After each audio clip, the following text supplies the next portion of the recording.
Fine. So let me share the screen with you.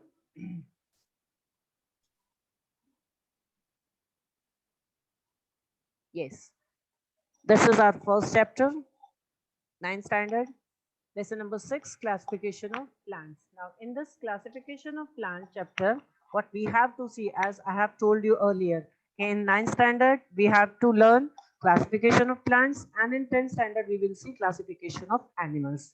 See, this world of living things is made up of two types of living things, plants and animals.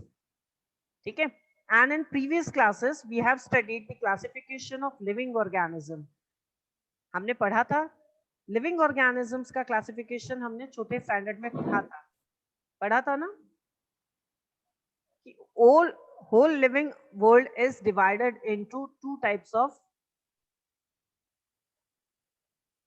living organisms, prokaryotic living organisms and eukaryotic organisms.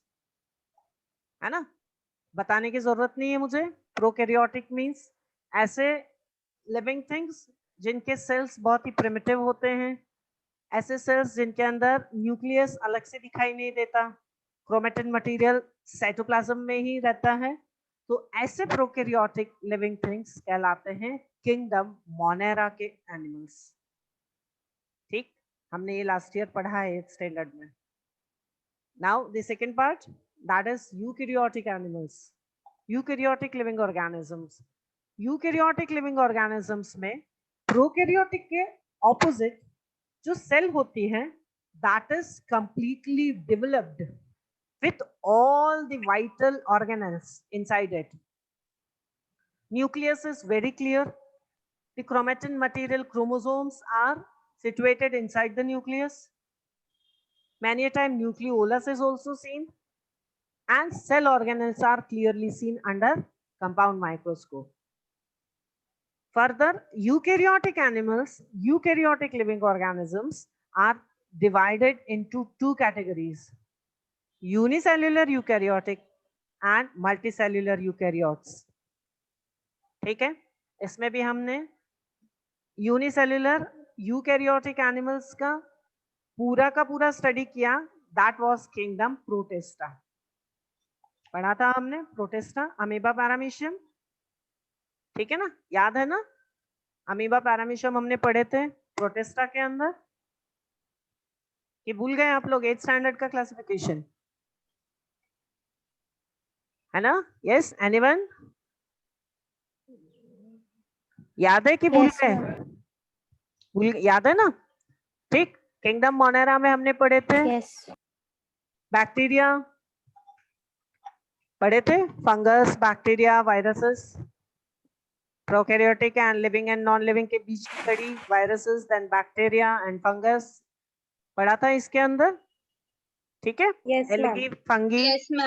हाँ, and unicellular eukaryotic में हमने protista पढ़ा था, free living animals, amoeba and paramecium जैसे animals हैं. And now multicellular eukaryotes. Multicellular eukaryotes में आगे और डिवीजन होता है on the basis of presence and absence of cell wall. Living things with presence of cell wall, with cell wall are called as animals. With cell wall, जिसके अंदर cell wall होती है, present होती है, ये further आगे दो categories में divide होते हैं. First is said to be as autotrophs. Autotrophs means the living organism that can prepare their own food. That means presence of chlorophyll. And so all those autotrophs are called as plant under Plantae kingdom. All the autotrophs come in kingdom Plantae. Likewise, organisms with cell wall but heterotrophs. The feeding method is heterotrophs. They cannot prepare their own food, and all the living organisms under this category are called as fungus under kingdom fungi. ठीक है, तो with cell wall दो kingdoms हमने देखे, fungi and plantae. And multicellular organism का दूसरा part जो था, living organisms without those are called as animals. Heterotrophs होते हैं, ये भी अपना फूड खुद नहीं बनाते हैं, ये फूड। किशोर तागड़े बेटा आपका फोन अनम्यूट करो, म्यूट करो उसको।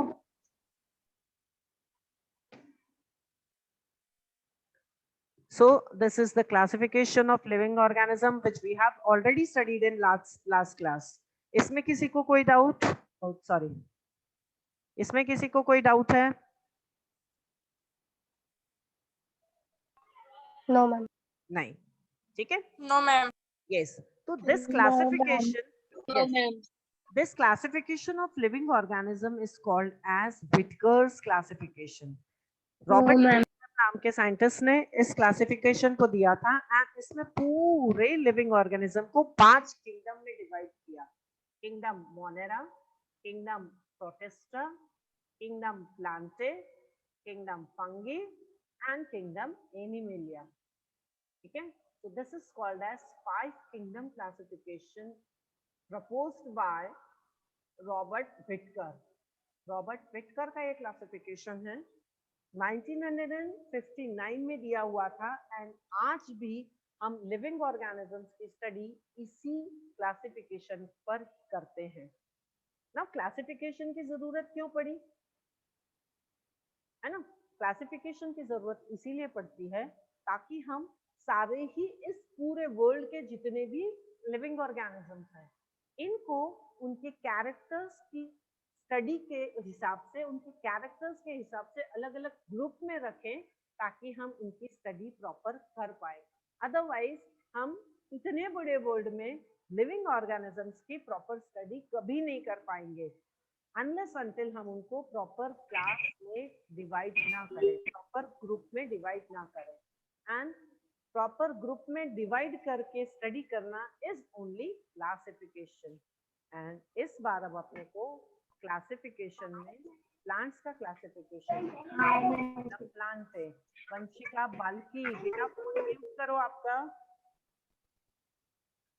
वंशिका बाल्की फोन म्यूट करो नाउ। चलो अब अपने को प्लांट किंगडम का डिटेल स्टडी करना है। तो प्लांट किंगडम जो है, आप अपने चारों तरफ प्लांट्स को देखो, छोटे से माइनर माइक्रोस्कोपिक प्लांट से लेके ह्यूज प्लांट्स तक के प्लांट हम अपने आजू बाजू में देखते हैं ना। आज अभी बारिश का सीजन है, तो बारिश का पानी अगर देखो आप कहीं तो भी पुडल्स वगैरह में जमा हो गया हो तो उसके ऊपर एक ग्रीन लेयर चढ़ जाती है ना, एल्गी की ग्रीन लेयर चढ़ जाती है। तो आप देखो एल्गी ग्रीन कलर की है लेकिन माइक्रोस्कोपिक है, प्लांट है लेकिन माइक्रोस्कोपिक प्लांट है, हमको सादी आंखों से दिखाई नहीं देता उसका एक यूनिट, माइक्रोस्कोप से देखना पड़ता है।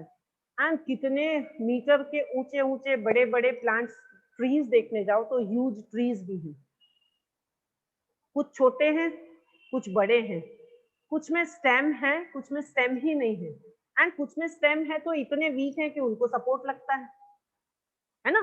तो प्लांट्स की हम इतनी सारी वैरायटीज देखते हैं, तो उनको क्लासिफाई करने के लिए हमको कुछ न कुछ बेस बनाना पड़ता है कि किस बेस पर क्लासिफिकेशन किया जाए। फॉर एग्जाम्पल में अगर आपको एक सिंपल लैंग्वेज में क्लासिफिकेशन समझाऊं, तो आप अभी सारे के सारे 9th स्टैंडर्ड में किस बेसिस पर हो? आपको स्कूल में एडमिशन किस बेसिस पर दिया जाता है? किसी को एज के बेसिस पर, करेक्ट। अगर आप 5 साल के हो तो आपको 5th स्टैंडर्ड में एडमिशन मिल जाएगा। अगर कोई बच्चा 5 साल का है तो विल ही और she get admission in 5th standard? No, that child will go to standard 1। ये हमने क्राइटेरिया बना लिया है ना, गवर्नमेंट ने एक रूल बना दिया है, क्राइटेरिया बना दिया है कि 5 साल का जो बच्चा होगा that will study in standard 1 and gradually फिर वो एक स्टैंडर्ड ऊपर चला जाएगा। आज आप लोग कितने साल के हो? 13-14 इयर्स के हो ना सबके सब? Yes ma'am. 13 को 14 तो आप एज ग्रुप के हिसाब से आज आप 9th स्टैंडर्ड में हो। आपके क्लास में कोई बच्चा 10 साल का है क्या? No ma'am. कोई बच्चा 9th पढ़ रहा है क्या? No ma'am. No, ma'am. No, ma'am. 20 साल का कोई स्टूडेंट है क्या आपके क्लास में? No, No, ma'am. No, ma'am. नहीं है ना। तो जैसे हमारे सिस्टम में क्लास वाइज स्टूडेंट्स को अरेंज करने के लिए क्राइटेरिया डिसाइड किया है ना, इसी तरह से प्लांट्स की स्टडी करने के लिए, प्रॉपर स्टडी करने के लिए एक क्राइटेरिया बनाया गया है। And let's see what is that criteria, what is the basis of classification. ठीक है ना। चलो, प्लांट्स का जो क्लासिफिकेशन का बेस है, I think that is here given on last page of this exercise. Check करो आप अपने टेक्स्ट बुक में, आपके पास टेक्स्ट बुक है उसमें देखो, लास्ट पेज पर शायद ये दिया हुआ है, वहां से मैं इसको स्टार्ट करती हूँ and then we will come to first page again. So this will be clear here.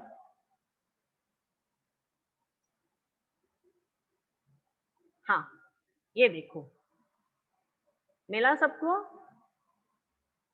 Here it is on my screen. Yes. Page number 79 पर जो क्लासिफिकेशन Yes, ma'am. प्लांट्स का, उसका बेस मैं आपको बताऊं। मिला सबको? Yes, ये ma'am.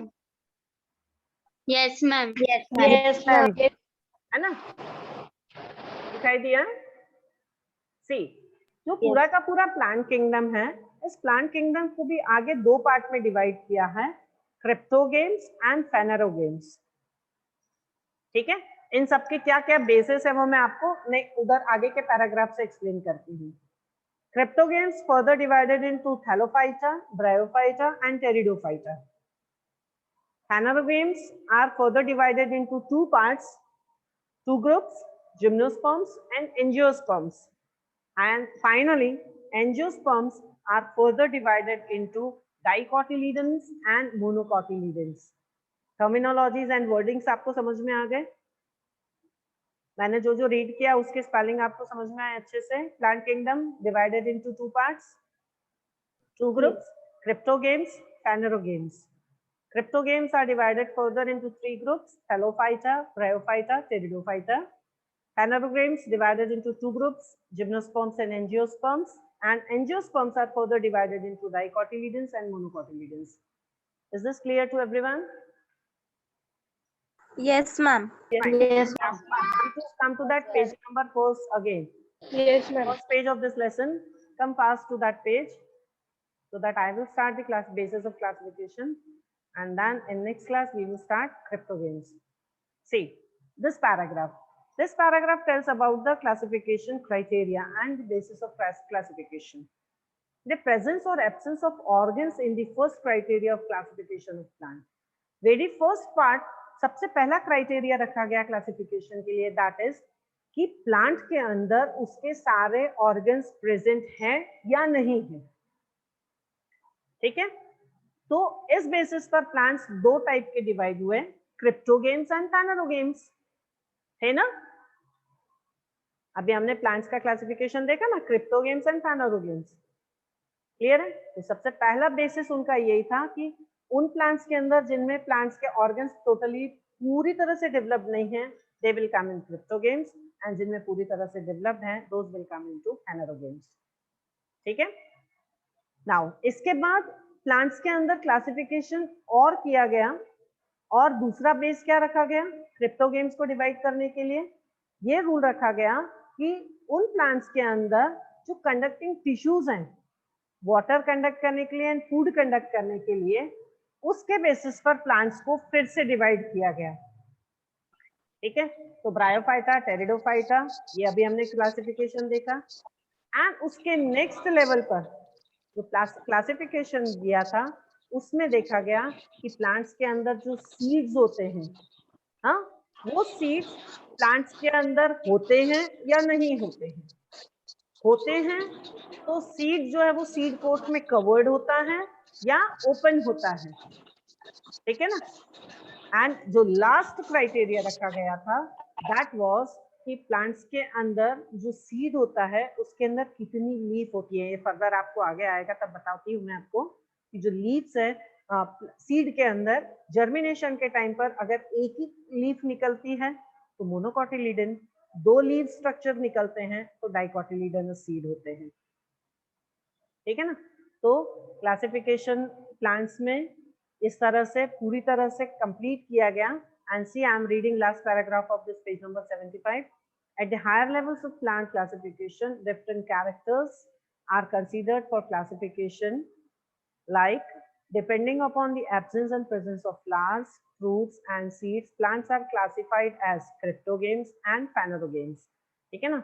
प्लांट्स के अंदर पूरी तरह से सारे ऑर्गेनल्स प्रेजेंट हैं. सारे organs means this seed, flower, fruit अगर प्रेजेंट हैं तो phanerogames कहलाएंगे. एब्सेंट हैं तो cryptogames कहलाएंगे. ठीक है. इसके बाद जो phanerogames हैं इनके अंदर सीड के कवर के बेसिस पर क्लासिफिकेशन किया गया है. सीड्स अगर ओपन हैं तो प्लांट्स कहलाएंगे जिम्नोस्पर्म्स, एंड सीड अगर क्लोज्ड है तो प्लांट्स कहलाएंगे phanerogames. ठीक है ना. तो phanerogames आगे दो पार्ट में डिवाइड हुए, जिम्नोस्पर्म्स एंड एंजियोस्पर्म्स. जिम्नोस्पर्म्स ऐसे प्लांट्स जिनमें सीड ओपन है, नेकेड सीड है, एंड phanerogames एंजियोस्पर्म्स मींस ऐसे प्लांट्स जिनमें सीड हैं लेकिन क्लोज्ड है. फिर एंजियोस्पर्म्स आगे और डिवाइड हुए मोनोकॉट एंड डाइकॉट में. तो उसमें क्राइटेरिया ये रखा गया कि मोनो मतलब वन, सीड में अगर एक ही कॉटिलीडन है तो मोनोकॉट, सीड में अगर दो कॉटिलीडन्स हैं तो डाइकॉट कहलाएंगे. चलो लास्ट 3 मिनट्स आर लेफ्ट. फिर से लास्ट पेज पर आपको ये क्राइटेरिया अच्छे से एक्सप्लेन करूं, क्योंकि ये बेसिस अगर आपको अच्छे से क्लियर नहीं होगा तो आपको पूरा का पूरा लेसन समझ में ही नहीं आएगा. और इन सारे के सारे कैरेक्टर्स के हिसाब से, क्राइटेरिया के हिसाब से अगर आपने ये क्लासिफिकेशन एक बार समझ लिया ना, तो आगे का जो चैप्टर है अंदर पूरा डिटेल चैप्टर है वो आपको लर्न करने की जरूरत नहीं पड़ेगी. हाँ, एक चीज और बताऊं, प्लांट्स के क्लासिफिकेशन करने के बाद ये जो ग्रुप के नाम रखे गए हैं ना, इन ग्रुप के नाम में ही उनका मतलब छुपा हुआ होता है. ठीक है ना. वह मैं आपको बताती हूँ ताकि आपको ये टर्मिनोलॉजीज अगर आपने याद कर ली उनके कैरेक्टर के साथ तो आपको उनके कैरेक्टर्स लर्न करने की जरूरत नहीं पड़ेगी. ठीक है. फॉर एग्जाम्पल प्लांट किंगडम का जो पहला क्राइटेरिया था वो था कि प्लांट्स के अंदर प्लांट के organs like leaf, stem, fruit and flowers, ये सारे प्लांट के ऑर्गन अगर प्रॉपर डेवलप्ड नहीं है, so plants will be divided into two groups. First will be called as cryptogames. तो क्रिप्टोगेम्स ऐसे प्लांट्स होते हैं जिनमें प्लांट्स के पूरे बॉडी पार्ट्स फुल्ली डेवलप्ड नहीं होते. ठीक है ना. रूट, स्टेम, फ्रूट, फ्लावर ये सब अलग से दिखाई नहीं देते, तो ग्रुप कहलाता है क्रिप्टोगेम. phanerogames मतलब ऐसे प्लांट्स जिनमें तो फ्रूट, फ्लावर, सीड अलग से दिखाई देते हैं. ठीक है, क्लियरली विजिबल होते हैं. Those plants are called as phanerogames. Then cryptogams में आगे चलते हैं. क्लासिफिकेशन का दूसरा क्राइटेरिया क्या रखा था? कंडक्टिंग टिश्यूज का. इन प्लांट्स में अगर कंडक्टिंग टिश्यूज प्रॉपर नहीं है, बिल्कुल भी नहीं है, तो थैलोफाइटा कहलाते हैं. थैलोफाइटा मतलब flat plants. Bryophyte means broad leaves वाले प्लांट, एंड टेकिडोफाइट मतलब थोड़े से लंबे प्लांट्स. मैम बीच में किसी की आवाज आ रही इसलिए आपकी आवाज समझ नहीं रही. मुस्कान वर्मा का स्पीकर ऑन है. I have only last 1 minute. तो कंडक्टिंग टिश्यूज के बेसिस पर क्रिप्टोगेम्स फिर से 3 part thallophyte, bryophyte and pteridophyte में डिवाइड होंगे. phanerogames को देखें, इनमें अभी हमने देख लिया कि इनमें प्लांट के सारे ऑर्गेनल्स प्रॉपरली डिवाइडेड हैं, लेकिन अब अगर इनमें जो सीड हैं, ये सीड ओपन है, कवर नहीं है सीड कोट के अंदर, तो वो प्लांट्स कहलाएंगे जिम्नोस्पर्म्स. और अगर प्लांट्स के अंदर सीड हैं लेकिन कैसे हैं, कवर के अंदर, कोट के अंदर लगे हुए हैं, तो प्लांट्स कहलाएंगे एंजियोस्पर्म्स. एंजियोस्पर्म्स में दो पार्ट, सीड के अंदर 2 लीव्स हैं तो डाइकोटिलीडन, एंड एक लीफ है तो मोनोकोटिलीडन. आया ये चीज समझ में आपको यहाँ तक आज का? तो इतना we will see next class.